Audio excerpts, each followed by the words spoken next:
अच्छा जी, बिस्मिल्लाहिर्रहमानिर्रहीम।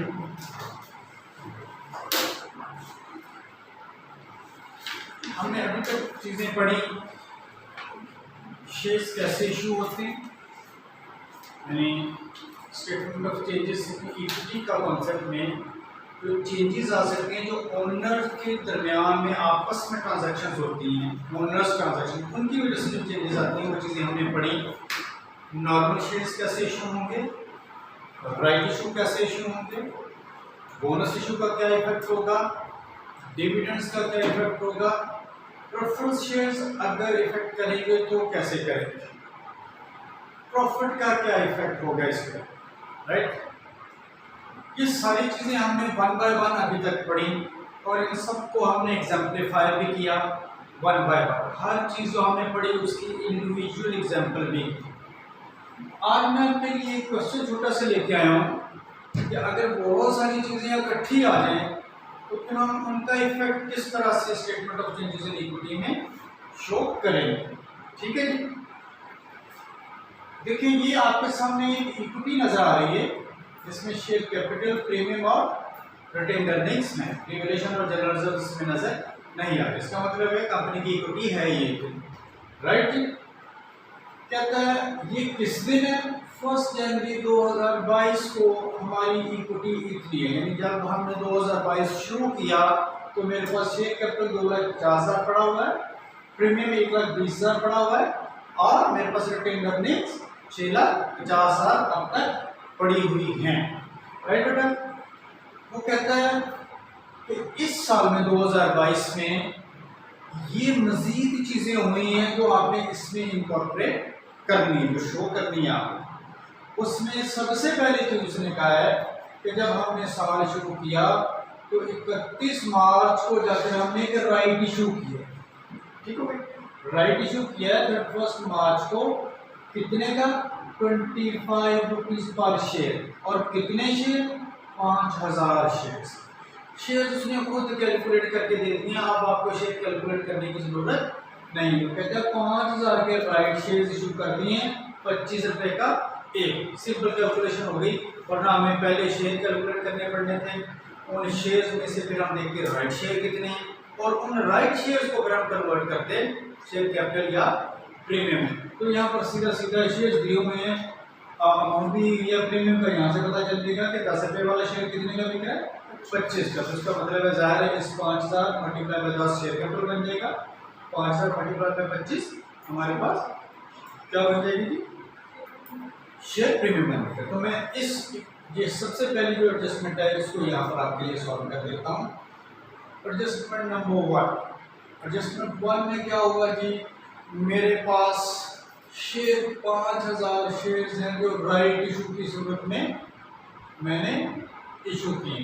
Right issue में हमें सबसे पहला काम वैसे तो शेयर्स कैलकुलेट करना होता है, टोटल शेयर, वो करने की जरूरत नहीं। उसके बाद हमने राइट शेयर इशू कैलकुलेट करने होते हैं। तो राइट शेयर उसने खुद बता दिए कि 5,000 शेयर्स उसने एज राइट इशू दे दी। कितने का ये है, 25। इसका मतलब है इसमें 15 रुपए प्रीमियम की है। मैं कह सकता हूँ इसमें से 10 रुपए शेयर कैपिटल होगा और 15 रुपए प्रीमियम होगा। कैसे मुझे पता चला, मेरी फेस वैल्यू यहाँ से पता चल गई 10 रुपए।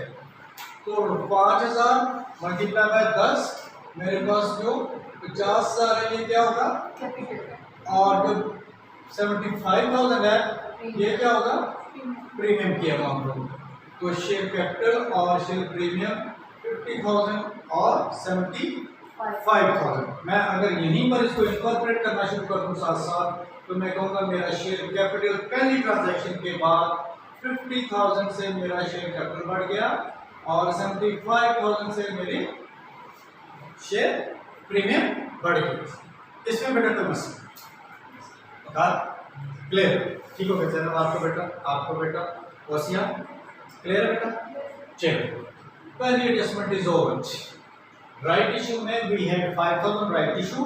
इस 5,000 में उसने बता दिया था 25 रुपए का एक है, तो हमें देखना था प्रीमियम कितना है। Premium was 15। कैसे पता चला, 10 रुपए का शेयर 25 का बिकता है तो जाएगा प्रीमियम कितना होगा, 15 रुपए। तो 75 और 50। This is clear. दूसरी एडजस्टमेंट बेटा, first adjustment is done and dusted. दूसरी एडजस्टमेंट कहते हैं on 31st August 2022 KL issued 2000 bonus shares. आगे कॉन्सेप्ट किसका आ गया कि बोनस शेयर, तो कहते हैं जी एडजस्टमेंट 2 है that is about bonus share. Bonus share में वो कहता है कि हमने मजीद कितने शेयर इशू कर दिए हैं, 2000 के शेयर्स इशू कर दिए। वैसे जो मैं कॉन्सेप्ट समझाना चाहता था वो यहाँ पर मैं नहीं समझा सकता क्योंकि क्वेश्चन की नीयत ऐसी है। मैं ये चाहता था कि जब आप बोनस शेयर इशू करें राइट इशू के बाद तो हमने शेयर्स कैलकुलेट करने होते हैं, तो अगर आप मुझे इजाज़त देते मैं यहाँ पर 2000 की बजाय लिख दूँ issue 10% bonus shares, issues 10% bonus shares, I am not writing 2000 shares. तो अब 10% बोनस शेयर जो है मुझे कैलकुलेट करने हैं। अब देखें बोनस शेयर्स के लिए सबसे पहले मुझे क्या चाहिए कि मुझे पता है 10% बोनस शेयर हो रहा है, 10% बोनस शेयर्स हो रहे, लेकिन किसका 10%, किसका 10%, शेयर कैपिटल। शेयर कैपिटल कौन से वाला, ये वाला या इंक्लूडिंग दिस, इंक्लूडिंग दिस, क्योंकि देखिए जब बोनस शेयर हो रहा है तो बोनस शेयर में शेयर कैपिटल प्लस बोनस और राइट इशू दोनों मिलके अब मेरे टोटल शेयर्स 2,50,000 नहीं है बल्कि 2,300,000 है, ठीक है। तो share capital has increase from 250 to 300,000। तो इसका मतलब है कि मेरे बोनस शेयर होंगे that will be 300,000 multiply by 10%, तो मेरा बोनस शेयर कितना होगा, इसका 30,000। इसमें प्रीमियम क्यों नहीं आया, बोनस शेयर हमेशा फेस वैल्यू पर बेटा इशू है, बोनस शेयर हमेशा फेस वैल्यू पर इशू होंगे। इसलिए अब देखिए यहाँ पर ये भी साथ मैं बता देता हूँ कि आपने कौन से वाला लेना है जी, रिजर्व कौन सा यूज करना है। अगर कुछ ना बताया हो तो शेयर प्रीमियम यूज कर लें, ठीक है। वैसे share premium reserve will be use, मैं बता रहा हूँ share premium reserve will be use. इसका मतलब है अब अगर मैं इसमें लूँ तो मेरा 30,000 से शेयर प्रीमियम कम होना चाहिए और 30,000 से मेरा शेयर कैपिटल बढ़ जाना चाहिए। तो मैं इसकी अगर एंट्री करूँगा तो इसकी एंट्री होगी मेरा शेयर प्रीमियम 30,000 से कम हो रहा है, मैं उसे डेबिट कर दूँगा और मेरा शेयर कैपिटल जो है वो 30,000 से बढ़ रहा है, मैं इसे क्रेडिट कर, राइट। बोनस शेयर में यही करते हैं ना, once the bonus share is calculated या बोनस डिविडेंड कैलकुलेटेड, तो वो कैलकुलेट करते हुए फिर हमें देखना है कौन सा रिजर्व उसने क्या शेयर प्रीमियम यूज किया। तो शेयर प्रीमियम यूज करते हुए 30,000 शेयर प्रीमियम को कम करते हैं और 30,000 शेयर कैपिटल में ऐड करते हैं।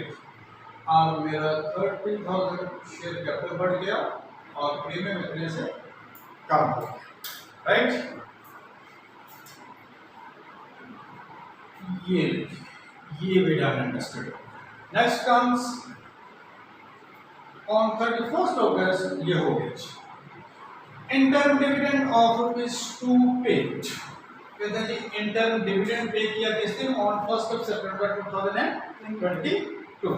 इंटर्म डिविडेंड पे करने के लिए I need number of shares, number of shares कैसे कैलकुलेट होंगे, share capital divided by share और फेस वैल्यू। तो कौन सा शेयर कैपिटल लूंगा, ये वाला या ये वाला, 250,000। कब डिविडेंड पे हो रहा है, 1 सितंबर तक कितने शेयर्स हो गए मेरे पास, 1 सितंबर तक ये भी हो गए, ये भी हो गए और ये भी हो गए। जिस दिन डिविडेंड मेरा पे हो रहा है उससे पहले के सारे शेयर्स उसमें शामिल किए जाएंगे। तो लिहाजा जब आप ये कैलकुलेट करने लगें share capital divided by face value, तो आप बेटा शुरू वाला शेयर कैपिटल नहीं ले सकते। डोंट फॉरगेट आपका डिविडेंड पे हो रहा है 1 सितंबर, तो उससे पहले अब ये 250 जरा के टोटल कर देते हैं, कितना मतलब 3,30,000 डिवाइडेड बाय 10। तो मैं कह सकता हूँ मेरे जो टोटल शेयर्स है वो कितने हैं, मल्टीप्लाई बाय 2, तो मेरे पास जो डिविडेंड होगा वो कितना होगा 66,000, राइट बेटा। ये बात तो होगी कि हमारा जो डिविडेंड है वो कैसे पे होगा, चूंकि हम शेयर और इशू कर चुके हैं। अगर फर्ज करें वो कहता आते ही पे होगा, यहाँ पर होगा, तो फिर कौन सा लेते हैं 250 लेते हैं, क्योंकि अभी कोई और शेयर इशू नहीं हुआ। फर्स्ट करें वो राइट इशू के बाद कहता है शेयर, तो फिर सिर्फ राइट इशू वाले शेयर लेते हैं। बोनस इशू के बाद हो रहा है तो बोनस वाले भी आएगा। तो हम देखेंगे जब हम दे रहे हैं डिविडेंड उस वक्त टोटल शेयर कितने, क्लियर है बेटा, ठीक हो गया। अब ये अगर मैं इसको इधर इंकॉर्पोरेट कर दूं तो retain earning plus net profit दिया हुआ है जी 200,000 का, 200,000 माइनस डिविडेंड ऑफ 66,000, राइट बेटा जी, ये लीजिए, ये भी हुआ। इसके बाद आ गया जी हमारे पास final dividend was also announced on 1st of February 2023 at ₹1 per share।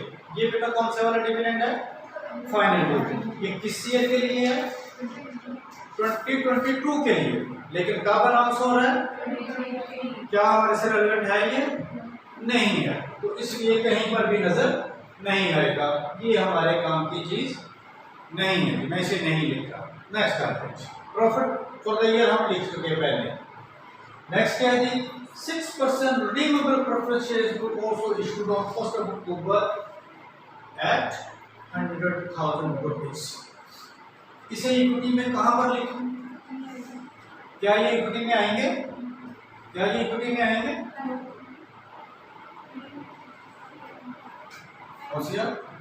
आएंगे रिडीमेबल प्रेफरेंस शेयर्स। अब मैंने देखा इतना बड़ा बड़ा लिखा है रिडीमेबल प्रेफरेंस शेयर्स, नहीं आएंगे, नहीं आएंगे, नहीं आएंगे। हमने कल ये डिसाइड किया कि रिडीमेबल प्रेफरेंस शेयर्स यहाँ नहीं आएंगे, ये भी मेरे काम की चीज नहीं है। फाइनल चीज समझ में आएंगे जो पिछले ईयर की शेयर होते हैं नेक्स्ट ईयर में, जो पिछले साल का बेटा आपने डिविडेंड देना था, पिछले साल आपने जो पिछले साल का डिविडेंड था यानी जो पिछले साल के प्रॉफिट से देना था वो पिछले साल नहीं दे सके, वो अगले साल आप हाँ तो 2023 में हम अनाउंस कर रहे हैं ना, 2023 अनाउंस कर रहे हैं, तो हम हमारा साल कौन सा, हम 2022 में अगले साल जो इस साल का फाइनल डिविडेंड है जो अगले साल जाके अनाउंस होना है वो लिख सकते हैं 2022 में।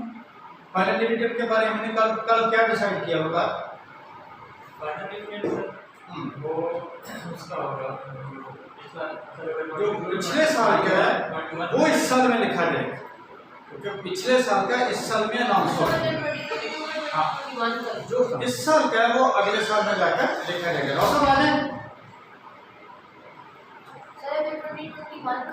तो यस फिर हम लिखते क्योंकि 2021 का ज़ाहिर अनाउंस कब हुआ होता है 2022 और हमारा ये कौन सा 2022, तो वो इस साल का नहीं है, लेकिन चूंकि हमारे पास और ऑप्शन नहीं है, अनाउंस इस साल में हो रहा है तो लिखा भी इसी साल में जाएगा। इसी तरह जो इस साल का है अगले साल में अनाउंस हो रहा है तो वो अगले साल में लिखेंगे, और तो है वो इस साल के लिए, इसलिए हम यहाँ नहीं राइट बेटा जी लेंगे। अब अगर आप इसका टोटल कर लें तो ये आपकी इक्विटी नजर आएगी। अब आपको मैं वैसे इसका फॉर्मेट और तरह होता है, समझाने के लिए मैंने ऐसे कर दिया, वो फॉर्मेट जब आएगा इंशाल्लाह तो उसमें आपके लिए कोई मसला नहीं होगा। 1 मिनट में जरा बाल सीधे कर लें।